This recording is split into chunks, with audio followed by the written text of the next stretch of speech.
बिस्मिल्लाहिर्रहमानिर्रहीम। Cooking with Mohini के साथ मैं हूं मोहिनी अरशद।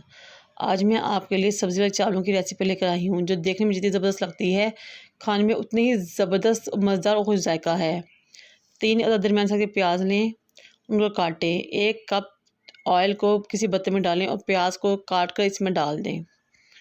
आप सबसे रिक्वेस्ट है कि मेरे चैनल को लाइक करें, शेयर करें, सब्सक्राइब करें और बेल आइकॉन को टच करें ताकि मेरी तमाम रेसिपीज़ आप तक पहुंच सकें। जब प्याज ब्राउन हो जाए तो इसमें थोड़ा सा पानी शामिल करें और 2 से 3 टमाटर छोटे पीसों में काटें और इसमें शामिल कर लें और 4 से 5 हरी मिर्ची इसमें शामिल करें। 1 चम्मच अदरक का पेस्ट और 1 चम्मच लहसुन का पेस्ट इसमें शामिल करें। नमक, पिसा हुआ ज़ीरा, पिसी हुई काली मिर्च, खुश्क धनिया पिसा हुआ इसमें शामिल करें। कड़ी पत्ता, बड़ी इलायची, छोटी इलायची, लौंग और दालचीनी के कुछ टुकड़े भी इसमें शामिल कर लें। जब ये तमाम मसाले इसमें शामिल हो जाएं तो इसकी भुनाई करें। फिर कटी हुई गाजरें, जो कि 3 अदद गाजरें दरमियानी साइज़ की ली थी, इसमें शामिल करें और 2 मिनट के लिए उनकी भुनाई करें। गाजरों की भुनाई करने के बाद इसमें आलू डालें और उसकी 2 मिनट के लिए भुनाई करें। उसके बाद इसमें फूल गोभी को काटें और इसमें शामिल कर लें और उसकी 1 से 2 मिनट के लिए भुनाई करें और साथ ही मटर शामिल कर दें।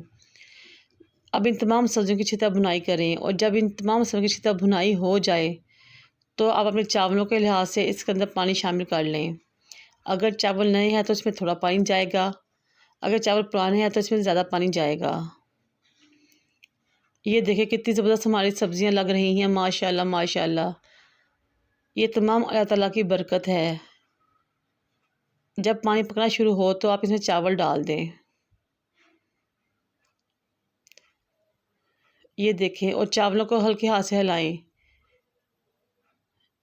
माशाल्लाह बहुत ज़बरदस्त चावल लग रहे हैं, कितने ही खुश रंग चावल लग रहे हैं।